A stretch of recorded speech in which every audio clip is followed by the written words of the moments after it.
Comentarios sobre el comportamiento político, que es cada grupo que tiene poder o cierto poder, plantea sus estrategias para conservar o para ganar poder. En este caso hay partidos que tenían mucho poder y después del 1 de julio lo que quieren es conservar algunos privilegios. Por eso el PRI está haciendo su evaluación y está reconociendo de alguna manera que si bien tuvo un buen candidato, este no les dio para ganar la elección. Y es una discusión interna que tiene el PRI en esta nueva historia de este partido, cuando pasó del primer sitio al casi cuarto lugar de poder político en el país. Y lo mismo está haciendo el PAN. El PAN está también en una discusión interna para saber quién va a dirigir a este partido.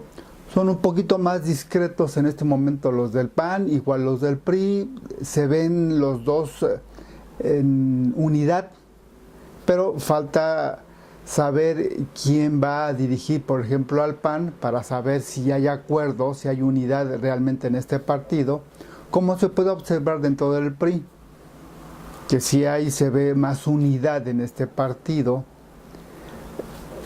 y en donde también llegaron a acuerdos es en el PRD.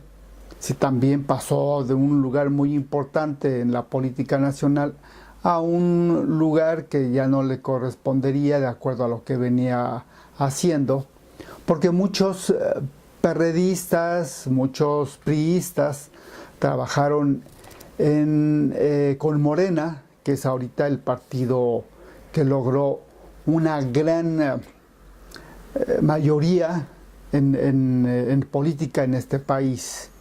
Por eso es importante ver qué va a hacer esta nueva mayoría en el Congreso del Estado, en el Congreso Federal y en la Cámara de Diputados, de Senadores.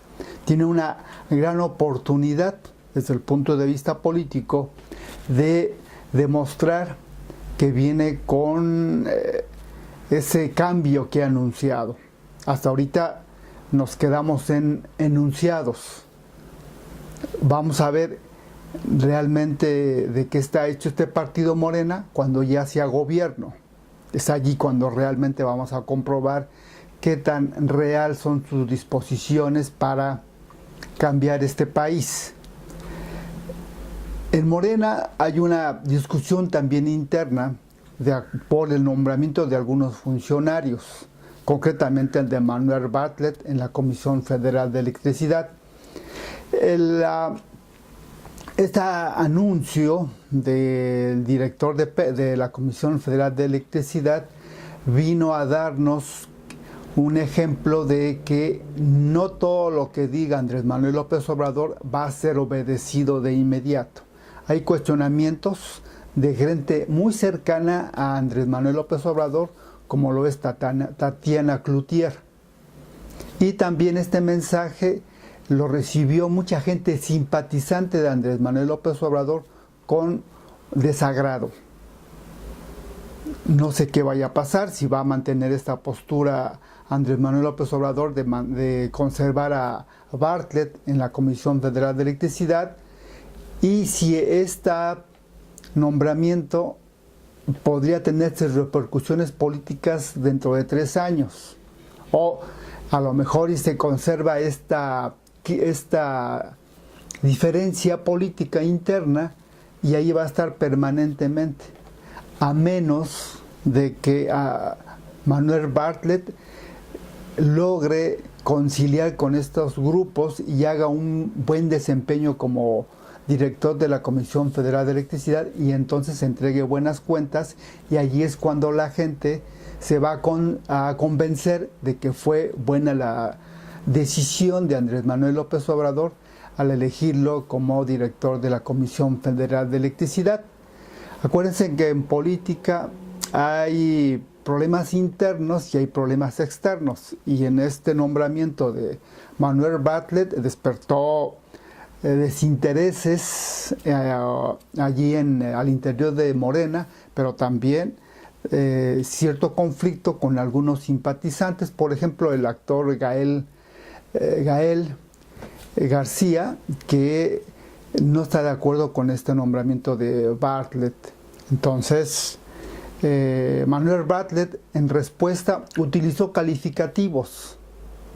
Y cuando un político o en política utilizas calificativos, simplemente estás demostrando rencor, odio, y no un ejercicio inteligente de respuesta a sus adversarios. Y estamos entrando en una etapa diferente de este país. Estamos entrando a la etapa, o más bien deberíamos entrar a la etapa de las instituciones que deben de ser ya autónomas. Por ejemplo, hay dos señalamientos que hace en este momento. Por un lado, Secretaría de Hacienda y Crédito Público dice que el sexenio de Enrique Peña Nieto es el que más se ha endeudado en todos los gobiernos. Y por otro lado, INEGI también señala que el gobierno de Enrique Peña Nieto ha sido el más violento desde que se conoce esta crisis que estamos viviendo de la inseguridad. Y ahí está entonces la apuesta de la autonomía de las instituciones para poder criticar o señalar temas que a veces el gobierno quiere ocultar, pero que las instituciones, cuando son autónomas, hacen su trabajo y nos permiten dar información para poder evaluar mejor la situación de este país. Y cuando hablo de esta autonomía es cuando estamos viendo que el INE va a sancionar a todos los partidos políticos, porque hicieron en algunos casos hay irregularidades. Simplemente es lo que está señalando ahorita el INE. Y entonces tendría que verse cómo es que van a resolver este conflicto interno del gasto en campañas. Acuérdense que también hay un señalamiento a Morena por un fideicomiso. Y esto no lo va a resolver el INE, sino lo va a resolver el Tribunal Federal Electoral, quien ya creó una comisión. Y entonces esto es lo importante de esta transición que estamos viviendo en este país, de que debe haber instituciones autónomas para que nos den su punto de vista sobre los temas a los que están dirigidos, para poder tener, insisto, una evaluación mejor del desempeño del gobierno y del desempeño de otras instancias de poder en este país. Cuando se habla de alianzas o de acuerdos, estos se van revelando poco a poco. Cuando se constata la composición de los gabinetes de administración. Por ejemplo, se habla aquí en Acapulco de manera extraoficial que en el gobierno de Morena, que encabeza Adela Román, va a estar Marisela Ruiz Massieu. Y esto, desde mi punto de vista, lo que está reflejando es de que un grupo de priistas trabajaron a favor del partido Morena, donde puedo también presumir una alianza Morena con el PRI. Pues el resultado que se obtuvo en Atlacomulco. Atlacomulco, acuérdense que es un bastión importante del PRI. Y entonces el que se hayan dado muchos votos a favor de Morena, la única explicación que encuentro es de que priistas ya estaban trabajando a favor de Morena. Por eso habría que ver cómo va a quedar el gabinete federal con los nombramientos posteriores, a ver qué espacios ocupan supuestamente, o creo, algunos priistas, y ahí se va a reflejar los acuerdos que tuvieron para ganar el poder, en este caso Andrés Manuel López Obrador. Aquí en Guerrero está el debate de la aprobación del artículo 14 constitucional, donde desde el punto de vista jurídico se quiere vigilar cómo se está impartiendo la justicia en algunos lugares donde hay policías comunitarias. Por lo menos eso es lo que yo interpreto de la aprobación de la ley constitucional 14, el artículo 14. Pero hay grupos de organizaciones no gubernamentales que están cuestionando esta decisión porque interpretan, con todo su derecho, de que se está desapareciendo a las policías comunitarias.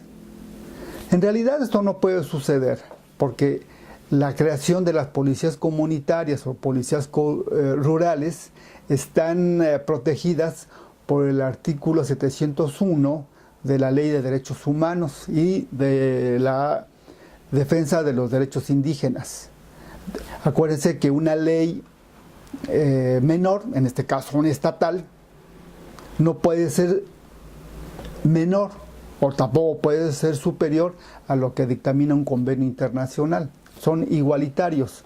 Por eso lo que se reforme aquí en el Estado es precisamente para cuidar o vigilar cómo se imparte justicia.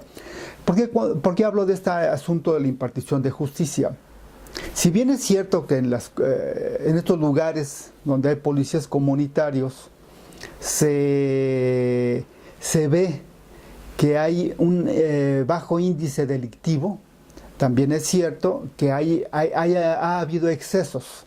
Y un caso que puedo platicar de excesos de la policía comunitaria es cuando detuvieron a 2 reporteros aquí en Petaquillas, 5 kilómetros de Chilpancingo, cuando simplemente fueron a cubrir un accidente automovilístico. Y allí la policía comunitaria detuvo a los reporteros, no los dejó trabajar.